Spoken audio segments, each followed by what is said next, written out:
No episódio de hoje desta série O Saber Universal, a história do homem por meio de sua biografia, o nosso personagem será o mais justo, o mais sábio e o mais conhecido homem chamado Sócrates. Sempre gravado ao vivo daqui da Academia Lato Senso do Instituto de Capoeira e Filmes, lembrando de que nenhum grande homem vive em vão. A história da humanidade não é mais do que a biografia de grandes homens e de grandes mulheres. Era um homem de aspecto cômico, com uma grande calva em forma de cúpula, uma cara relativamente pequena, um nariz redondo e arrebitado e uma longa barba ondulada que não parecia pertencer a semelhante rosto. A sua fealdade era objeto de troça por parte dos seus amigos, mas ele próprio colaborava com tais gracejos. Pobre e algo vagabundo, era artista de cantaria, uma espécie de escultor semi-especializado. Não trabalhava, porém, mais do que estritamente necessário para sustentar a mulher e 3 filhos que tinha. O seu maior prazer era conversar. Mas como a mulher, sempre descontente e lamuriante, tinha uma língua pior do que um chicote de cocheiro, apreciava mais do que estar longe de casa. Levantava cedo antes do amanhecer, tomava um pequeno almoço rápido, à base de pão molhado em vinho, vestia uma túnica, punha em cima um grosso manto e saía em busca de uma loja, de um templo, a casa de um amigo, um banho público, ou até mesmo uma esquina familiar onde encontrasse com quem discutir. Nunca lhe faltava ocasião para satisfazer os seus desígnios, pois toda a cidade em que vivia fervia em discussões e debates. A cidade era Atenas e o homem a quem nos referimos era Sócrates. Um dos seus amigos perguntou um dia ao oráculo de Delfos quem era o homem mais sábio de Atenas. Perante a admiração geral, a sacerdotisa preferiu o nome de Sócrates, o vagabundo. O oráculo, comentou Sócrates, elegeu-me como o mais sábio dos atenienses porque sou o único que sabe que nada sabe. Esta atitude de maliciosa e astuta humildade se lhe conferia uma grande vantagem nos debates que sustentava também e o tornava um tanto indesejável. Fingindo, ele próprio desconhecia respostas, criticava as pessoas com perguntas e levava-as a uma inesperada conclusão. Sócrates foi o evangelista do pensamento claro. Caminhava pelas ruas de Atenas pregando lógica. Foi como 400 anos mais tarde, Jesus Cristo, percorrendo as aldeias da Palestina, pregava o amor. Tal como Jesus, sem haver escrito uma única palavra, exerceu sobre o espírito dos homens uma influência tal qual nenhuma grande biblioteca repleta de livros a poderia ter ultrapassado. E se encontravam um cidadão, fosse ele o mais eminente, um grande orador ou qualquer outro, costumava perguntar-lhe se na realidade sabia do que estava falando. Suponhamos que um famoso estadista e tinha acabado de pronunciar um patriótico discurso acerca da coragem e da glória de morrer pela pátria. Sócrates não mostrava o menor pejo de se aproximar dele e perguntar-lhe: desculpe a minha intromissão, mas Que entendes por coragem? Coragem consiste em conservarmos no nosso posto, mesmo perante o perigo, dizia o interlocutor. Mas supõe e que a boa estratégia aconselha a retirada, dizia Sócrates. Bem, então, isso já é diferente, respondia a pessoa. Claro que nessas circunstâncias é aconselhável a retirada. Sócrates, desse modo, a coragem não consiste nem na permanência nem na retirada. Não é verdade?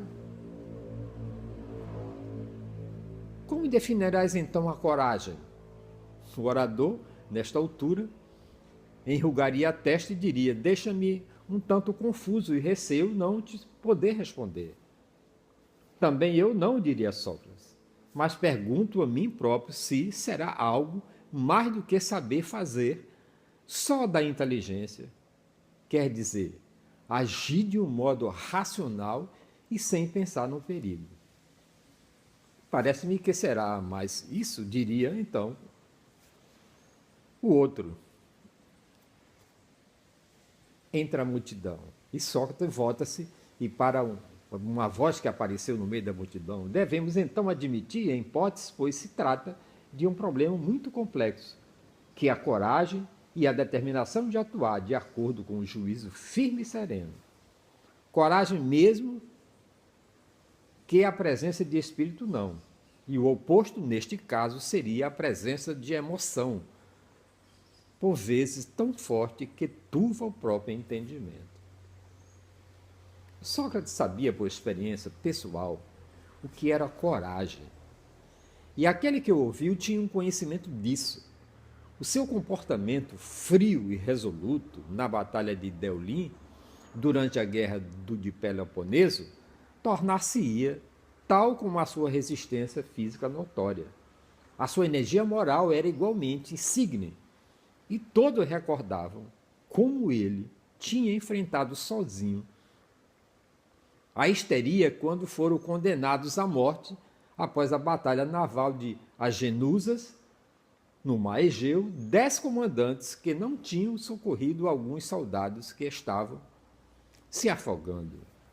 Sócrates sustentou firmemente que, culpado ou não, era injusto julgar ou condenar homens em grupo.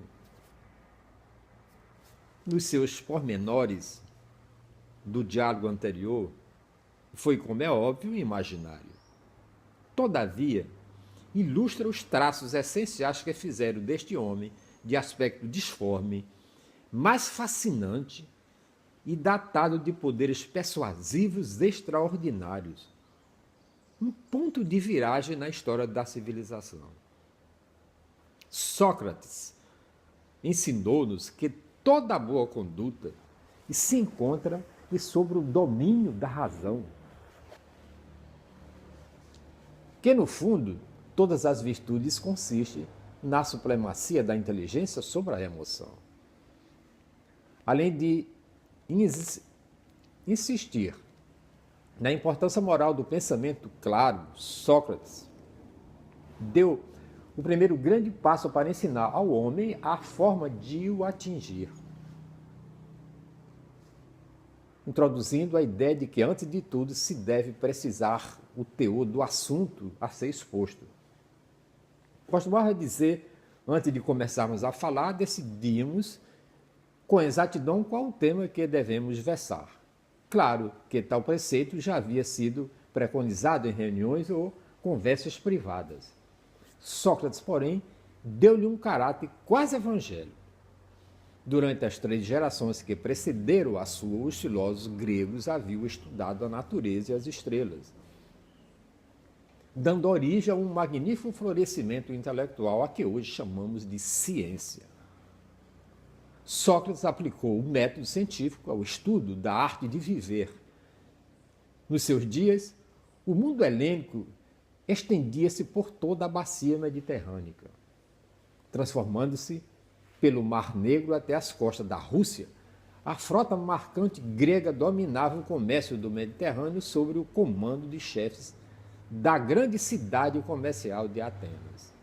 Os gregos tinham derrotado os exércitos persas, a Atenas aluiam agora artistas, poetas, cientistas, filósofos, estudantes e professores de todo o mundo. Homens ricos de países tão distantes como a Sicília, para ali mandavam os filhos a fim de que eles pudessem acompanhar Sócrates, que se recusava a cobrar qualquer honorários, nos seus passeios e ouvir as suas peculiares controvérsias. Todas as grandes escolas filosóficas que surgiram no mundo grego e, mais tarde, no romano, se orgulhavam de suas fontes socráticas. Platão foi discípulo de Sócrates e Aristóteles foi discípulo de Platão. Nós próprios, ainda hoje, vivemos da herança socrática. Talvez os seus ensinamentos não tivessem deixado uma marca tão profunda na humanidade e se ele não tivesse sido mártir dos seus próprios princípios. Parece-nos absurdo que se tenha condenado um homem à morte por ser o responsável por introduzir algumas definições de ordem geral. Contudo, se considerarmos o que aquela nova técnica, quando levada de modo obstinado até suas conclusões lógicas, poderiam provocar nas velhas crenças emocionais a sorte de Sócrates, não nos surpreenderia. Para os seus amigos, jovens e progressistas, Sócrates parecia o mais pacífico dos homens. Mas para milhares de velhos obscurantistas e mesmo para muitas outras pessoas de ideias moderadas, Sócrates surgia como um revolucionário. Havia duas acusações contra Sócrates. Primeiro, não acreditava nos deuses reconhecidos pela cidade. E segundo, corrompia a juventude. Ainda hoje, não está bem esclarecido o que os acusadores queriam dizer sobre a forma da última acusação. Sabe sim que os jovens o amavam e se sentiam atraídos pelas novas ideias e pelo convite a pensarem por si próprios. No entanto, seus pais temiam que, ao lado de Sócrates, aprendesse doutrinas revolucionárias. Acontece que um dos seus discípulos, o arrebatado e inconstante Alcibíades, se passou para o lado do inimigo durante a guerra com Esparta. Sócrates não teve qualquer culpa do sucedido, mas Atenas, ferida pela derrota, procurava bodes expiatórios. Sócrates foi julgado por um júri formado por 501 cidadãos e condenado à morte por uma maioria de 60. É impossível que poucos jurados esperassem que a sentença fosse cumprida. O réu tinha o privilégio legal de apelar para conseguir uma pena mais suave e requerer nova votação. Se o fizesse humildemente, lamentando-se e implorando, como era de costume em tais casos. E, indubitavelmente, que mais de 30 dos jurados teriam alterado o seu voto. Mas Sócrates, obstinado em manter uma atitude exclusivamente racional, não pediu desculpa, não. Uma das coisas em que acredito é no império da lei, disse aos discípulos que acorreram à prisão, incitando-se à fuga. O bom cidadão, tal como vos disse muitas vezes, é aquele que obedece às leis da cidade. As leis de Atenas condenaram-me à morte. Desse fato, logicamente, e se infere que, como um bom cidadão, devo morrer. Ponto final. Platão descreve no diálogo Fedon a última noite de Sócrates, tal como havia feito em tantas outras também até passou discutindo filosofia com seus jovens amigos. Existe outra vida depois da morte? E foi o tema da discussão daquela noite. Sócrates inclinava-se para uma resposta afirmativa. No entanto, escutou atentamente as opiniões contrárias vindas de alguns dos seus discípulos. Embora soubesse que ia morrer dentro de algumas horas, observou a serenidade, conservando-a, discutindo com calma e lucidez as possibilidades de uma vida futura. Ao aproximar-se a hora do final, os amigos reuniram-se à volta do querido mestre e prepararam-se com amargura para ver beber a taça de veneno. Ele próprio tinha mandado buscar antes do pôr do sol e se por dentro das montanhas do ocidente o sol estava se pondo na hora que ele queria morrer. Quando o criado trouxe a taça, Sócrates disse-lhe, num tom tranquilo e natural, tu que conhece todos os pormenores deste ato, diz-me o que devo fazer. Bebe a cicuta, e em seguida levanta-te, passeia um pouco pelo quarto, até sentir as pernas pesadas. Então, deita-se, a um torpor te invadirá até atingir o coração. Sócrates, deliberado e friamente, procedeu como lhe dissera, detendo-se apenas para repreender os seus amigos que soluçavam e choravam. Como se não estivesse agindo de forma mais correta e concreta. Afastou-se o pano que lhe tinham colocado sobre o rosto e disse, Criton, devo um galo a Esculápio. Trata de que seja pago. Em seguida, cerrou os olhos e tomou a cicuta, cobriu-se com o pano. Quando Criton lhe perguntou se tinha outras instruções a dar-lhe, já não obteve resposta. Tal foi o fim do nosso amigo, disse Platão, ao descrever com palavras imortais a cena de sua morte. O melhor e mais justo e o mais sábio de todos os homens que nos foi dado conhecer. Há quem diga ainda hoje que Sócrates, tal como Cristo, o Cristo de Paulo de Tarso, nunca existiram, a não ser na fértil imaginação de seus descritores, no caso, Platão e Paulo de Tarso. E no próximo episódio desta série, O Saber Universal, a história do homem por meio de sua biografia, o nosso personagem será Bolivar, o Libertador. Sempre gravado ao vivo daqui da Academia Lato Sensu, do Instituto Capuí Filmes. Lembrando de que nenhum grande homem vive em vão. A história da humanidade não é mais do que a biografia de grandes homens e de grandes mulheres. E eu sou Jones Luiz da Silva, de Capuí. Quero aproveitar essa oportunidade para agradecê-la de todo o coração por você estar recomendando a assinatura do nosso canal Jardim do Éden TV aqui no YouTube.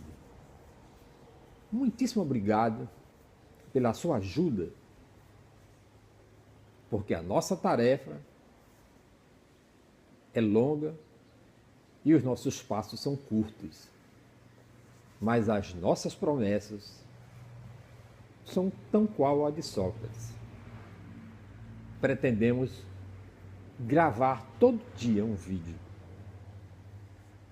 para publicação nesse espaço pelo restante dos 50 anos de minha vida. Muito obrigado, viu? Mais uma vez.